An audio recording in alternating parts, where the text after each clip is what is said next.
Hey y'all, welcome back. Welcome back, and thank you so much for all of the warm welcome wishes that you gave Tyler and me when we did our re-entrance into the YouTube world video. So anyways, that was like 2 weeks ago or so. We appreciate that. We read all of your comments, and I don't know, that was just fun. So I appreciate that. I'm sitting in the store right now. We just closed the farm store. It's a Tuesday. We're not typically open on a Tuesday. But we are in for some nasty weather, freezing rain, sleet, snow, all the things. And so there's a decent chance that our store will be closed this weekend. We're typically open Thursday, Friday, Saturday. That's always a big hit for us to have to close the store on a weekend. And so we opened up today, and it was a great day. And that's another thing. We never really know if we open up on an odd day, we never really know if people will show up, because the only way we really advertise is through Facebook, and sometimes the reach on Facebook, you know, I don't know how the algorithm works and all those things. So sometimes the reach is not great and people don't see it. But anyways, our customer showed up for us today, and we love them so much for that. So it was a great day. The freezing rain just started a little bit ago. That's why I'm not outside right now. I'm on here to tell you about our high tunnels and how we afforded those, how those were funded. And the initial plan was to be out there and show you the high tunnels, but I am not standing out there in that freezing rain and talking to you about this. But I will take you out there when I'm done talking, and I'll show you our tunnels. So about 5 years ago, well, let me rewind. About 6 or 7 years ago, we learned about a program called the NRCS. And I feel like the NRCS has been kind of a buzz phrase or a buzz term the last couple of years. Like, more and more people are learning about them. So you probably know about them. If you don't, that's okay. I'll tell you. The NRCS stands for Natural Resource Conservation Services. I'm 99% sure that's what it stands for. You could Google that and you could figure it out for yourself. But it's NRCS, and they are a program through the USDA. They fall under the USDA. And even further under the NRCS, there's all of these different programs and initiatives and things. And basically, the whole purpose of it, their mission, so to speak, is to help farmers and producers put into effect like practices that are more regenerative, conservation type practices. Regenerative is another kind of buzzword right now. But anyways, the EQIP falls under the NRCS, and the EQIP, even further under that, has an initiative called the High Tunnel Initiative, and that's where I'm trying to get. So anyways, I applied for that. They meaning the government, gives out funds for high tunnels through this High Tunnel Initiative program. And I applied for this program 7 years ago or so. I heard about them. I don't even recall now how I heard about them. It's been so long ago. I called my local USDA office. Each county in the nation should have a USDA office. If you don't, if your county does not, it's a quick Google search. If your county does not, I'm fairly confident your surrounding counties will. So you could just give them a call. But anyways, I called ours, asked them about this high tunnel situation, and they were an excellent help. I have like a specific agent that works with me, a USDA or a NRCS agent. He talked to me about what I was trying to do, what my goals were, what my ambitions were, and he told me everything that would benefit us, and one of those things being the high tunnel. And at that time, 6 or 7 years ago, he was very upfront, and he said, I would love to help walk you through this process of applying for these different programs, but just know there's no funding available. There's no money, so you will not get any money right now. But if you go ahead and apply now, what that does for you is kind of gets you in the system, gets you in the running if and when there are funds available. So I said, great, let's do that. Fast forward a year or two, and I decided to go ahead and have our very first high tunnel built. It's a 20-foot wide by 50-foot long tunnel. About 5 years ago is when we had it built, and 5 years ago it cost me $5,000. That was 5 years ago. Things cost a lot more now. So it would probably be way more expensive. But anyways, we saved for that. We paid for that ourselves. It was a 20-foot by 50-foot tunnel, and we grew in it for about a year, and I saw how amazing and how advantageous it was for us in our environment and our climate to grow in a high tunnel. I'm in Central Arkansas. The two main things that I thought were so great about it, one was season extension. Where I'm at here, I can grow year round in my high tunnels. It's freezing rain right now. It's going to get down to like 9-ish degrees tonight. And I have stuff in my tunnels and they'll be fine. And I don't even have all the bells and whistles that tunnels can have. The heaters and the fans and the vents and all the things. I mean, there's just so many things that you can add to a tunnel. You can have the thing fully automated. I have none of that because that's all very expensive. But I can grow year round. The other benefit to a high tunnel are for certain crops, certain things I can grow better. Like I can grow them without a high tunnel, but I can get better production. Tomatoes, for instance, grow so much better. I can get such a bigger harvest off of them in a high tunnel versus outdoors, specifically because I can keep the overhead rain off of my tomatoes and I can just drip irrigate them, and that keeps a lot of disease away. I can also keep it shaded, and so I can throw a shade cloth over it and keep it cool in the summertime, and that really helps production of tomatoes. So certain like specialty crops I can grow a little better. But anyways, that's another video for another day.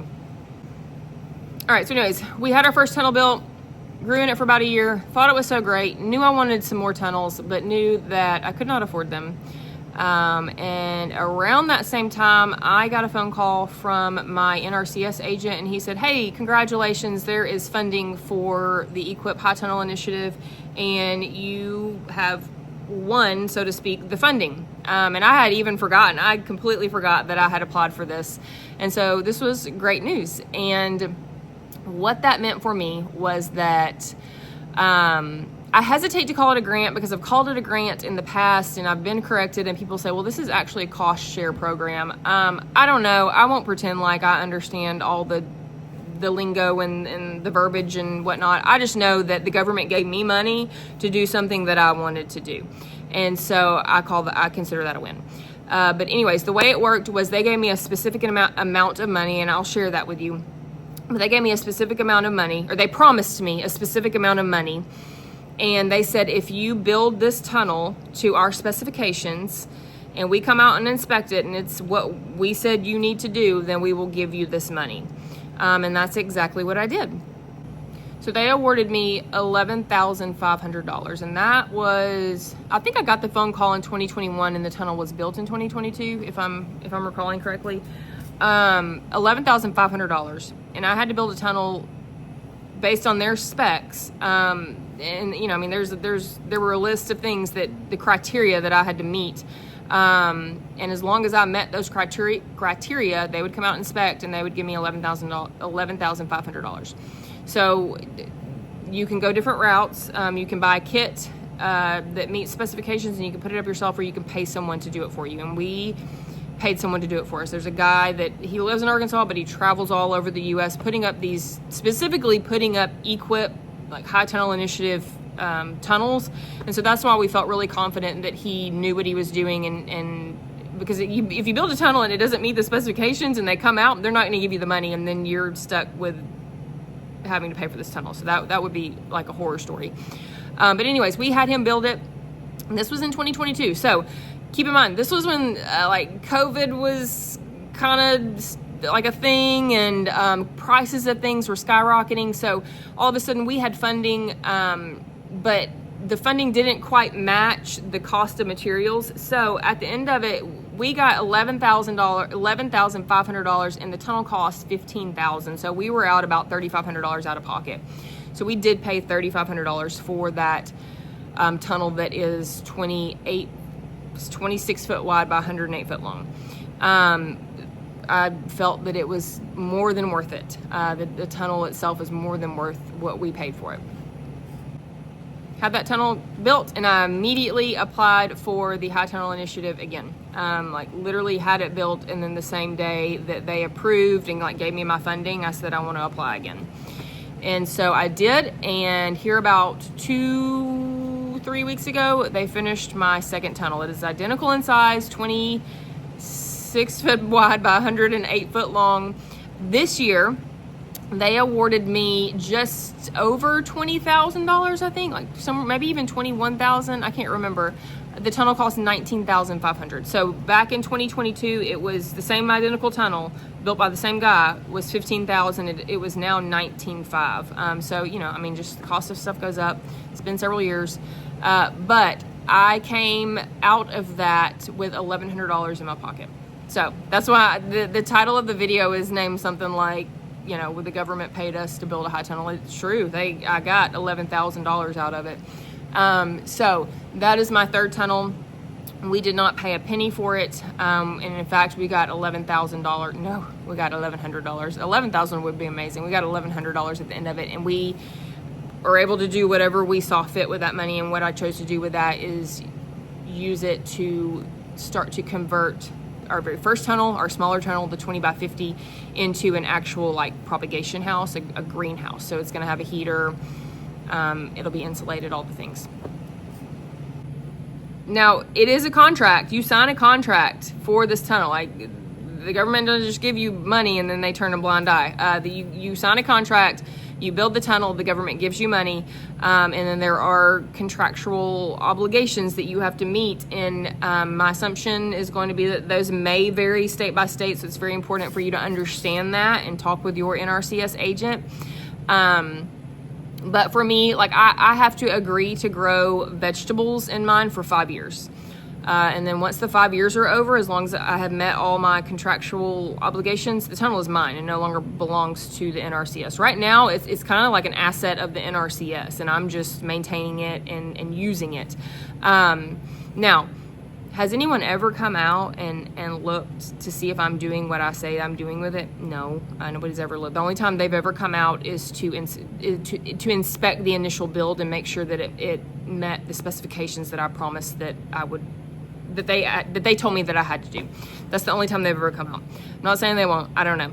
But I couldn't grow flowers in it. I could only grow vegetables. Again, I think this varies by state because I have seen flower farmers in other states get these high tunnels and they grow flowers in it. So I guess it just depends. Also, the funding varies by state, but it also varies by just your eligibility. Like beginner farmers, I think like you're considered a beginner farmer if you've grown for less than 10 years, I think. You qualify for more money, I think.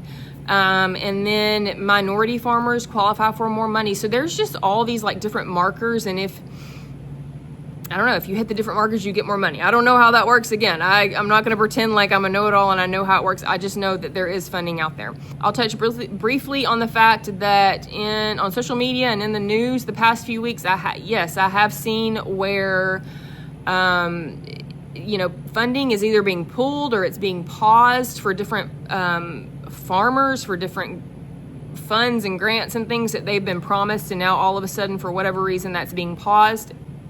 I won't pretend like I understand what's going on there either, because I don't. I just know that it doesn't hurt to apply. If you want, if you're wanting a high tunnel or you're wanting to do things on your farm that there's no way that you'll ever have the money for, or you're not willing to take out a loan for, it doesn't hurt to just reach out to your NRCS agent, your USDA office, and see what's available.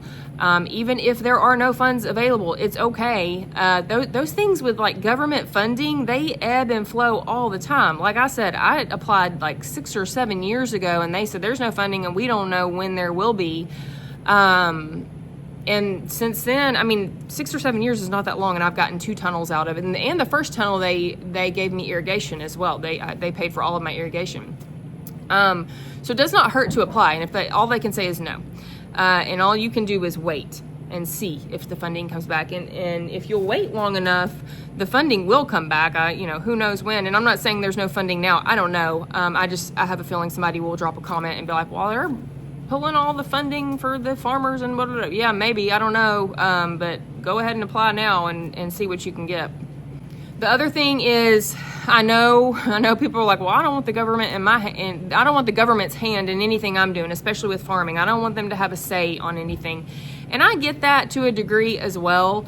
I kind of like to just do my thing, live my life, and I don't want anybody in my business. However, I never would have gotten these tunnels had I not had assistance. it never would have happened. I didn't have, you know, $30,000-$40,000 to shuck out on some tunnels.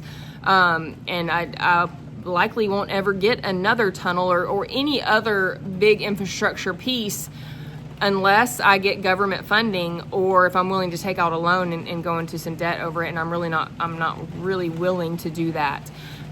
So I get that. I understand that. But for me, this was a win. I never would have been able to afford it otherwise. And so far, you know, I accepted that money in 2022 the first time from the government, and there's been no hand in what I'm doing. Nobody's giving a crap what I do out here. So, yeah, I mean, I think it's worth it. All right, y'all, that's it. That's the gist of the high tunnel initiative. That's how we got our high tunnels. That's how they were afforded around here. Reach out to your USDA office, see what they can do. And even if you're not, like I said, if high tunnels aren't your thing, there's so much funding for so many things out there. It could really help you get started on, you know, whatever path or journey or whatever you're trying to do. I don't know if you can hear, the freezing rain has picked up again. It's hitting the roof right now. I will take you out there and I'll show you the tunnels, and then we'll wrap it up. It's so cold out here. If y'all can hear that. It's a mess. I'm so ready for spring. All right, I'm gonna walk into this. Actually, I'm gonna walk into this new tunnel. I don't want to open this one. I'm trying to conserve as much heat as possible. But here's the newest one. All right, so here is our newest, latest and greatest tunnel. This is identical to our other one. You can see up top these W braces. This was one of the obligations we had to meet, the criteria we had to meet in order for them to fund our tunnel. But yeah, this is 26 foot wide by 108 foot long. I don't know why that's hard for me to remember, but it is. It has roll-up sides. They're just manual roll-up sides.